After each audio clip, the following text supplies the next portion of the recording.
வழக்குகளில் வெற்றி பெற்று தரும் சக்தி வாய்ந்த சிவன் கோயில். வணக்கம் விவஸ். இன்னைக்கு நம்ம வீடியோல காஞ்சிபுரத்தில் உள்ள வழக்கரீஸ்வரர் திருக்கோயிலை பத்தி தான் பார்க்க போறோம்.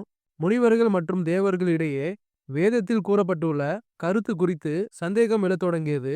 இதன் காரணமாக இருவருக்கிடையே கருத்து வேறுபாடுகளும் ஏற்பட துவங்கியது.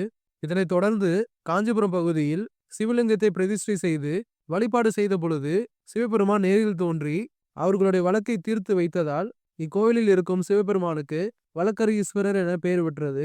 இத்தலத்து சிவபெருமானை திங்கள் கிழமைகளில் 16 தீபம் ஏற்றி 16 முறை வலம் வந்து 16 வாரம் தொடர்ந்து அன்னதானம் செய்தால் வழக்குகளில் வெற்றி கிடைக்கும் என்பது ஐதீகம். இந்த கோவிலில் ஏராளமான அரசியல் மற்றும் சினிமா பிரபலங்கள் வந்து தங்களின் வழக்குகள் தீர வேண்டி வழிபட்டு சென்றுள்ளனர்.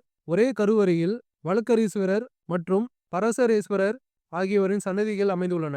ஒரே கருவறையில் 2 சிவபெருமானின் சன்னதிகள் இருப்பது உலகில் ஒரே கோவில் இந்த கோயில்தான். இந்த அற்புதமான ஆலயத்தோட முழு வரலாறையும் முழு வீடியோவா என்னோட யூடியூப் சேனல்ல போட்டிருக்கேன். வீடியோட லிங்கை கமெண்ட்லயும் என்னோட இன்ஸ்டாகிராம் பயோலையும் கொடுத்துருக்கேன். விருப்பம் உள்ளவங்க மிஸ் பண்ணாம பாருங்க. நன்றி, வணக்கம்.